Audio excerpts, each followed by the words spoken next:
Dr. Sebastian Gorka is Deputy Assistant to the President and a member of an internal group called the Strategic Initiatives Group. He is also the author last year of Defeating Jihad, The Winnable War, published by Regnery.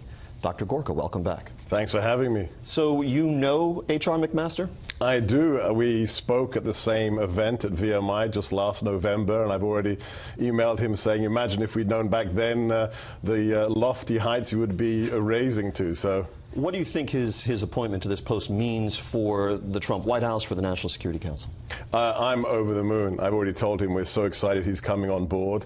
The fact is, this is a man who is known for being the iconoclast general. I think that fits nicely with the iconoclast president, don't you?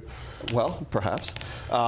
Let's talk about some of the headlines making news here. There was over the weekend a story by the New York Times and another by the Washington Post alleging, in essence, that the title of the New York Times story, the headline, was a back-channel plan for Ukraine and Russia, courtesy of Trump associates. And it asserted that a personal lawyer for Mr. Trump, a longtime lawyer at the Trump Organization, a man named Michael Cohen, who you see at the left of your screen, a business associate of Mr. Trump's named Felix Sater, who's pictured in the middle there, had been responsible for Mr. Cohen allegedly delivering directly to the offices of then National Security Advisor Michael Flynn, who you see at screen right there, a sealed envelope that contained some kind of peace plan for Ukraine that would obviously need Russian sign-off and so forth. Mr. Cohen has said that, has, I think, backtracked on whether or not it was delivered. The White House is saying it was never logged in. What do you know about this plan? I'm not familiar with the plan, and given the source of the report where it comes from, I have to have a little bit of skepticism involved, because I really do think there is a fake news phenomena. But I knew General Flynn. I worked with him for months in the transition team, and he said, look, we are open to outsiders. We are open to people who have good suggestions. We're not going to be this. Remember the echo chamber Ben Rhodes was so proud about when he was a Deputy Assistant National Security Advisor? So if there are people who come up with good suggestions to stop bloodshed. Remember, thousands have died in this awful situation that we have in Crimea. So I'm not familiar with the plan or if it was even delivered, but people who have good ideas will be listened to. Does the Trump White House regard the annexation of Crimea by Russia as a done deal that won't be reversed? I think if you look at the statements of our UN ambassador, if you look at the statements of the president, we have significant issues with how Russia is behaving. And remember, what is this factually?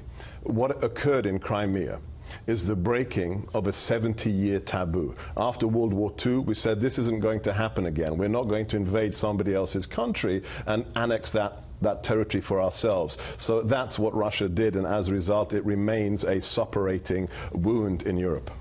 I want to play some sound that we got from Senator John McCain, Republican of Arizona, himself a leading voice on national security issues. He spoke at the Munich Security Conference on Friday about the dismissal of General Flynn from the National Security Council. The Flynn issue obviously is something that shows that in many respects this administration is in disarray and they've got a lot of work to do.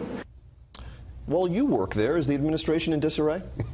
Not at all. As I tell people, I come in every morning at 7 a.m., I open the newspapers, and I read these peculiar stories. 8 out of 10 of them just have no resemblance to anything that's going in the White House. And it's very strange, James, when you read a story about an event where you were in the room the day before when the issue was discussed or decided upon, and the representation in the mainstream media bears absolutely no resemblance to the reality. So no, as the President said, a finely tuned machine.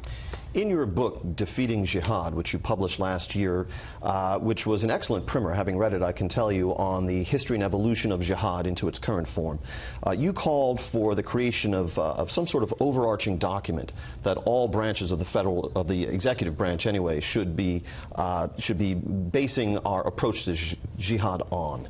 And you likened it to NSC 68, which is a famous Cold War document that set forth the parameters for containment of the Soviet Union. In your new duties, are you at work work on the creation of such a document?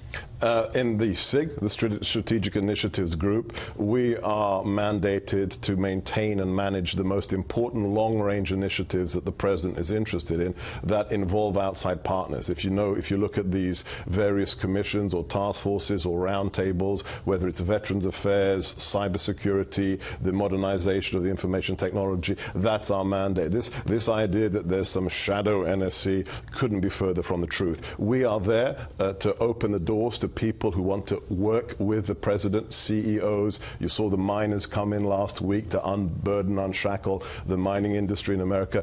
That's the kind of things the SIG deals with. I need a yes or no because we're running short. Oh no, on jihad? On this last issue, is automation and the future of the workforce in this country part of what SIG is studying? SIG is looking at two areas that relate to that. One is the threat of cybersecurity. We're taking this very seriously with Mayor Giuliani. And the other one is the horrific state of information technology in government. So in general, yes, modernizing IT and making sure America is safe from cyber attack, private sector and government. Seb Gorka, we hope you'll come back. Anytime, I'd be glad to. Thanks for doing this. Thank you.